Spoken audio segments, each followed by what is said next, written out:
Good morning students, this is Rajpal in front of you. आज हम 10th class में हैं। फिज़िक्स है हमारा आज का।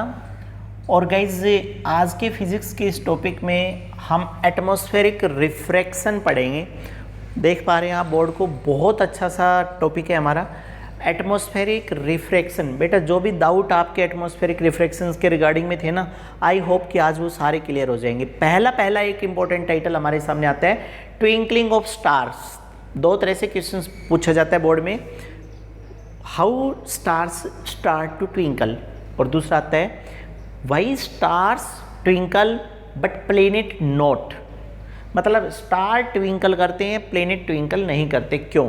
तो मतलब बिना किसी टॉपिक पर डिस्कस किए सब लोग जानते हैं एक जवाब कॉमन है, because star have their own light but planet do not have their own light, hence there not be twinkle. Stars के पास उनकी खुद की लाइट है इसलिए वो ट्विंकल करते हैं, जबकि प्लैनेट्स के पास उनकी खुद की लाइट नहीं है इसलिए वो ट्विंकल नहीं करते। अब कह रहे हैं स्टार ट्विंकल क्यों करते हैं वो देखो। तो बच्चा सपोज टू बी ये स्टार है और स्टार से लाइट ऐसे आ रही है, इस जगह पर ये आई है, कोई ऑब्जर्व कर रहा है। अब आप एक बात देखिएगा, atmosphere not remains constant at every time. हर वक्त एटमॉस्फेयर कांस्टेंट नहीं रहेगा। तो क्या होगा, थोड़ी सी देर के अंदर एयर के पार्टिकल या गैसेस पार्टिकल धीरे धीरे आगे चले जाएंगे।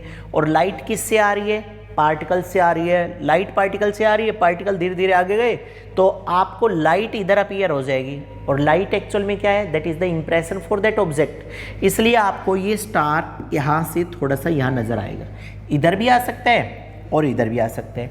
Guys this is called as apparent position and that is the actual. It means आपका स्टार लगातार एक्चुअल से अपैरेंट, थोड़ी सी देर में नॉर्मल होने के बाद फिर वापस actual to apparent and apparent to actual. This actual apparent movement of the light of a star is appear like a twinkle. इस तरह से चमकती हुई नजर आती है, actual to apparent और apparent to actual. So this is based upon the refraction occurs inside the air. और ऐसा क्यों हुआ है उसके लिए हमने बोल दिया कि एयर में रिफ्रैक्शन हुआ होगा, उसके कारण ऐसा है। समझ आ गया गाइस? प्लेनेट ट्विंकल नहीं करते, क्यों नहीं करते? उसका जवाब है because planet do not have their own light. Planets के पास खुद की लाइट नहीं है, खुद की लाइट नहीं है तो वो ट्विंकल नहीं करेंगे। उसके बाद गाइस सेकंड, वेरी नाइस, कह रहे delay in sunrise and sunset. सूर्य उदय और अस्त होने में क्या टाइम लगता है या नहीं? तो सपोज करो गाइस हमारा सनसेट हो चुका है, सपोज सनसेट हो गया। अगर सनसेट हो गया तो सन अर्थ के नीचे है, फिर भी सन से लगातार रेडिएशन तो आ ही रही है, सन से रेडिएशन आई।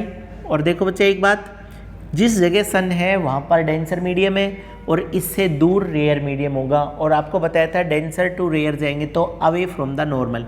तो ये देखो ये नॉर्मल डाल दिया और ये रेज यहाँ जानी थी, यहाँ की बजाय थोड़ी सी बेंट हो गई और फिर बेंट हो गई। एक कंडीशंस आती है कि जिस जगह पर भी आई ग्रेटर देन सी हो जाए, जिस जगह पर भी आई ग्रेटर देन सी हो जाएगा उसी मोमेंट से लाइट वापस बैक कर जाएगी। और इमेज अगर इधर नहीं बन रही है तो इमेज बनाने के लिए उस रे को वापस बैक करना पड़ेगा।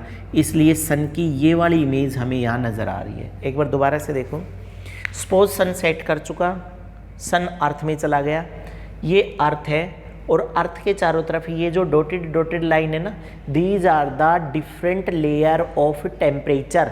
अलग अलग टेम्परेचर पर एयर के पार्टिकल्स की लेयर है। अब लाइट आकर के पहले यहाँ टकराएगी, यहाँ पर रिफ्रैक्शन हो गया, बेंट कर गई, यहाँ टकराई, यहाँ बेंट कर गई, रिफ्रैक्शन हुआ यहाँ। फिर जब यहाँ पहुँचते पहुँचते अगर इमेज नहीं बन रही है तो इमेज बनाने का तरीका है कि हम इसको पीछे की तरफ रिफ्लेक्ट कर देंगे। तो गाइस पीछे रिफ्लेक्ट हो जाएगी, जिस जगह पर रिफ्लेक्ट हुई है उस जगह पर इमेज की अपीयरेंस आ जाएगी। इट मीन्स जब सन सेट हो चुका है तब भी 2 मिनट के लिए हमें ऊपर दिखाई देगा। और इसी तरह से मॉर्निंग में जब सन सुबह राइज अप हो जाता है तब भी 2 मिनट बाद एक्चुअल में बाहर आता है। इसलिए आपने देखा होगा सुबह मॉर्निंग में बहुत बड़ा सा सन नजर आता है और थोड़ी देर के बाद वो बाहर निकल जाता है। तो guys that is the 2 minute early and 2 minute late. Sunrise और सनसेट होने में 2 मिनट सुबह और 2 मिनट शाम को डिफरेंस होता है। तीसरे पॉइंट की तरफ अगर आगे बढ़े, वाई सन अपीयर रेडिश, बहुत अच्छा क्वेश्चन है। Sun appear reddish at morning at evening, कह रहे हैं मॉर्निंग और इवनिंग में सन लाल रंग का होता है और दोपहर में सन वाइट कलर का हो जाता है, क्यों? आप बस एक बात याद रखिएगा, जब कभी भी लाइट की इंटेंसिटी, गाइस जब भी लाइट की इंटेंसिटी लो होगी, लो इंटेंसिटी, तो आपको ये कलर नज़र आएंगे, और जब भी लाइट की इंटेंसिटी ज़्यादा हो जाएगी तो आपको VIB जैसे कलर नज़र आएंगे। अब एक चीज़ देखो, earth is elliptical, earth elliptical है, ये सेंटर है। गाइस मॉर्निंग में और इवनिंग में सन हॉरिजॉन पे रहेगा। मॉर्निंग और इवनिंग में सन अगर हॉरिजॉन पे रहेगा तो हॉरिजेंटल रेडियस या हॉरिजेंटल डिस्टेंस बहुत बड़ा है पोलर डिस्टेंस से।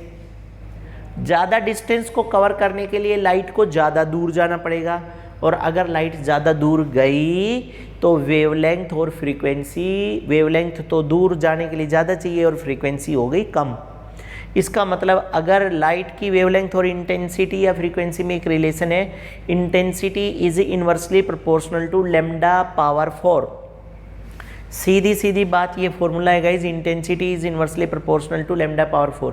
इसका मतलब यहाँ से एक बात साफ साफ निकल करके आ रही है, इंटेंसिटी वेवलेंथ के साथ इनवर्सली प्रोपोर्शनल है। Intensity is inversely proportional to wavelength, तो क्या होगा, इंटेंसिटी अगर वेवलेंथ के साथ इनवर्सली प्रोपोर्शनल है तो इंटेंसिटी वेवलेंथ के साथ इनवर्सली प्रोपोर्शनल है, तो अगर वेवलेंथ बढ़ी तो इंटेंसिटी कम हो जाएगी। हम भी यही कह रहे हैं, मॉर्निंग में सनलाइट को इतनी दूर जाना है, बहुत ज़्यादा है, तो वेवलेंथ बढ़ गई, वेवलेंथ बढ़ गई तो intensity come.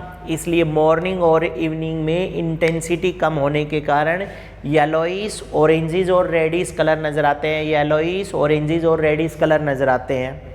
But at noon, दोपहर में, सन इज जस्ट ओवरहेड, सन हमारे बिल्कुल सर के ऊपर होता है, and this distance is low, ये डिस्टेंस कम है तो यहाँ तक वेवलेंथ भी कम जाएगी, वेवलेंथ कम जाएगी तो इंटेंसिटी ज़्यादा, और अगर इंटेंसिटी ज़्यादा है तो VIB वायलेट, इंडिगो और bluish colour are appear there, और दीज कलर, ये जो कलर होते हैं, these colour are just similar like to white light, ये वाइट लाइट की तरह से है।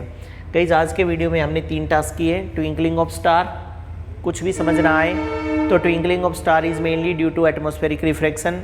Second, delay in sunrise and sunset, it is also mainly due to the delay in sunrise and sunset are also mainly due to the atmospheric refraction. तीसरा आया हमारे पास, why the sun appear reddish at morning and evening, that is also be done on the behalf of atmospheric refraction।